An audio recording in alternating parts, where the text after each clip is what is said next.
All right, guys, here comes a humble brag, so duck. I'm 41 years old. My girlfriend's 30. Yeah, right? I want this recorded so my high school bully can see it, and I can say, fuck you. He got fat. My waist is 30, and so is my girlfriend. Yeah, I'm a very lucky guy. So yeah, my girlfriend is 30, and I'm 41, so that brings up a bunch of life differences, you know? First of all, when I first started dating her, I felt like that creepy older dude at the bar wears the gray tight t-shirt, you know, and has two skinny arms, and you're like, yo, dude, leave LA Fitness alone. So we started dating, but our lives are in totally different places. She's 30, so she goes to a lot of weddings and a lot of baby showers, and I'm 41, so naturally I go to a lot of funerals and a ton of prison release parties. Probably too much, you know? We've been dating. Next week, it'll be a year. So this is our first Valentine's Day together. Yeah, right?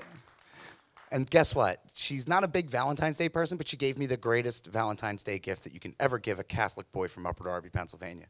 She's taking me to a Jewish wedding on Long Island this Saturday. You have no idea how thrilled I am.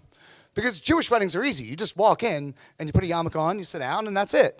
Catholic weddings, Catholic funerals, Catholic baptisms, it's just the same feeling. Oh, fuck, when is this going to end? Okay? So I'm really nervous, because I do know, I did my research, my due diligence. I'm going to be the only Catholic at the table. So I want to fit in with everybody at the table. So I need somebody after the show to come up and tell me how to say their chuppah was garbage in Hebrew. Because let me tell you something. I am now at that age where I judge the shit out of weddings. I have to tell you, I'm divorced. So weddings to me have a different kind of meaning. I hate them. I've always hated them. Even before I was married, from the time I'm adult, I just never liked weddings. I feel the same way about weddings that people feel about Hitler and couples that share a Facebook account. That's how much I fucking hate weddings. So, because now I go to weddings and I sit there and I just start itemizing everything in the wedding. And I'm like, oh man, they paid a lot for those flowers. And I saw the way they got along at the reception, so this shit's not gonna work. You know, they're gonna be really mad when they turn around in 10 years and go, we paid $700 for an ice sculpture of our first selfie together. And now we're divorced. That's what's gonna happen, you know? And maybe I am a little bitter, I'll admit it.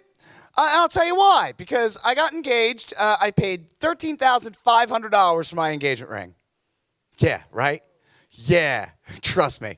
And then an additional, well, we paid for the wedding together, but it was $40,000. So that's the biggest fucking gamble I've ever put out on the table. So I am not going to Harris with Aunt Mary Pat after the show. I guarantee you that. And trust me, when you're divorced and living in your brother's basement, you think a fuck ton a lot about $53,500.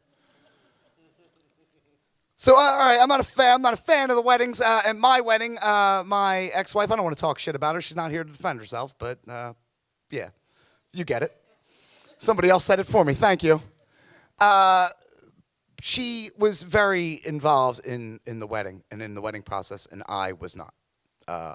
Matter of fact, I only got one choice, and it was I asked to have the Chick-fil-A cow come at the end of my wedding and hand out sandwiches. That was only $350, okay? So if you really want to get to math, I'm pissed about $37,500.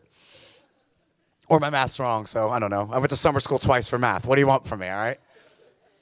So the Chick-fil-A cow comes, and it's the end of the wedding, and we had only a couple songs. We had planned this. So the cow would come on the dance floor, naturally, where I would dry hump him.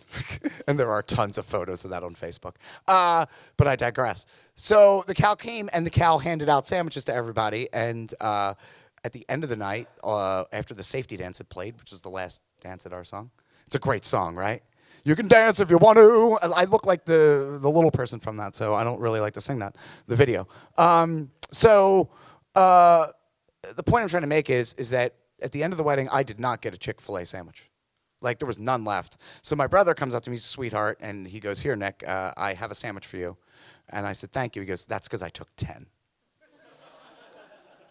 So we get back to the hotel after the wedding, and my now ex-wife was intoxicated and very hungry, and she said I hadn't eaten, because women don't eat on their wedding day. So I handed her my last Chick-fil-A sandwich, the only thing I had asked from this wedding, and she tore into it like a rabid jackal. It didn't even offer me one bite. Bless you, who's ever sneezing. So she didn't even offer me one bite, which I should have known. This was not starting out on the right foot. I should have beat feet then. That was a metaphor. God could not have made it any clearer if he just came down into that Sheraton in Conshohocken and was like, hey, dickhead, leave. So fast forward a couple years, I get divorced. I start looking like the Trivago guy. That's why I got a younger girl. And I'm having Chick-fil-A with my girlfriend. And she's sitting across from me, and we both have sandwiches, and we ordered extra nuggets because that's what you do when you're in love. You just get fat, right? So I noticed that she had devoured her sandwich, devoured her fries, and was getting into the nuggets. And I was like, oh, that's cool. I don't care. I wasn't even stressing. And then all of a sudden she's like, you know what, babe, I'm done with these. I know how much you love them. And she slid them towards me.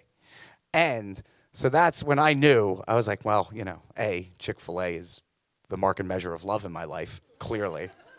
But two, it was the first time that I was with somebody who loved me and was thinking of me before themselves. And I am insanely grateful for that. Thank you very much.